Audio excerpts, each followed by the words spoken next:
안녕하세요. 동양일보TV 뉴스브리핑 시작합니다. 국민의힘 새 당대표의 사선 의원인 김기현 후보가 당선됐습니다. 김 후보는 경기 고향 킨텍스에서 열린 전당대회에서 52.93%를 득표. 4명의 후보 중 과반으로 1위를 차지했는데요. 이날 발표된 득표율은 모바일 투표와 ARS 투표를 합산한 결과입니다.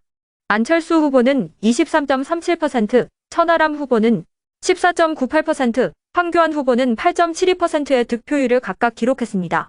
김신임 대표는 수락연설에서 우리는 오직 하나의 목표를 향해 달려가야 한다며 그 목표는 첫째도 민생, 둘째도 민생, 그리고 셋째도 오로지 민생이라고 강조했습니다. 김 대표와 함께 지도부를 구성할 최고위원은 김재원, 김병민, 조수진, 태영호 후보, 청년 최고위원은 장해찬 후보가 선출됐습니다. 제롬 파월 미국 연방준비제도 의장은 현지 시간 7일 최근 경제지표가 예상보다 강세를 보이고 있으며 이는 최종적인 금리 수준이 이전 전망보다 높을 가능성이 크다는 것을 시사한다고 말했습니다. 그러면서 지난 1년간 우리는 강력한 조치를 취했으나 긴축의 완전한 효과가 아직 느껴지지 않고 있다며 근원 인플레이션이 하락하기는 했으나 우리가 기대한 만큼 빠르지는 않다고 평가했는데요. 만약 전체적인 지표상 더 빠른 긴축이 필요하다면 우리는 금리 인상의 속도를 높일 준비가 돼 있다며 물가 안정을 위해 당분간 제한적인 통화정책 기조 유지가 요구된다고 밝혔습니다.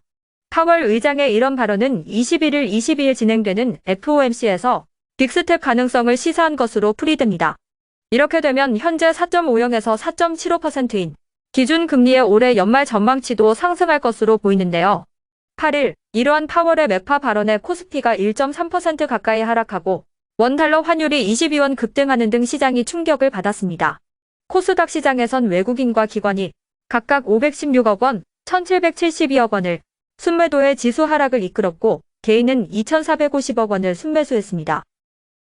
8일, 서울중앙지검 반부패수사 1부는 화천대유자산관리 대주주 김만배 씨를 범죄수익은 닉규제법 위반 등의 혐의로 구속 기소했습니다.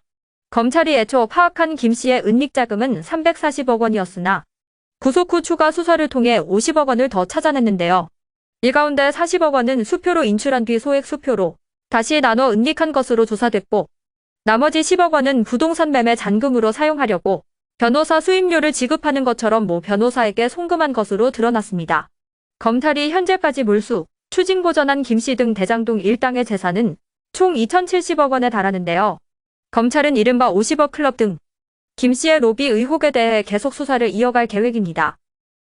정부 강제징용 피해자 배상 해법을 옹호한 김영환 충북지사의 SNS 글이 논란이 되고 있습니다.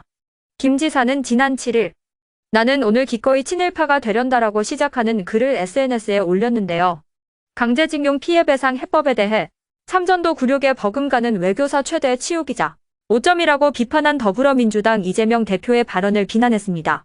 김 지사는 삼전도에서 청나라에게 머리를 조아린 것이 문제의 본질이 아니다라며 임진왜란을 겪고도 겨울이 오면 압록강을 건너 세계 최강의 청나라 군대가 쳐들어올 것을 대비하지 않은 조선의 무기력과 무능력에 있다고 꼬집었는데요. 그러면서 윤석열 대통령과 박진 외교부 장관의 애국심에 고개 숙여 경의를 표한다며 그러한 통 큰 결단은 불타는 애국심에서 온다고 덧붙였습니다. 곧 김 지사의 SNS에는 한덕수 국무총리의 글을 포함해 190여 개의 댓글이 달렸는데요. 댓글 대부분은 윤 대통령과 김 지사를 응원하는 내용이지만 비판 글도 있었습니다. 일부 누리꾼들은 충북도민으로서 대한민국 국민으로서 당신들이 참 부끄럽다. 동의하지 못하겠다. 과거를 잊은 민족에겐 미래가 없다는 단재 신채호 선생의 말씀도 있다며 꼬집었습니다. 민주당 충북도당도 이날 논평을 통해 정부안에 대해 피해자도 국민도 원하지 않는 상황에서 김 지사의 망언은 명분도 실리도 없이 오로지 도민의 자존심만 무너뜨렸다고 비판했습니다.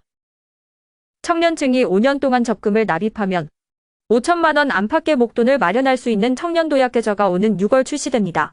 가입자가 매월 40만 원에서 70만 원을 적금 계좌에 내면 정부가 월 최대 2만 4천 원을 더해주는 구조인데요.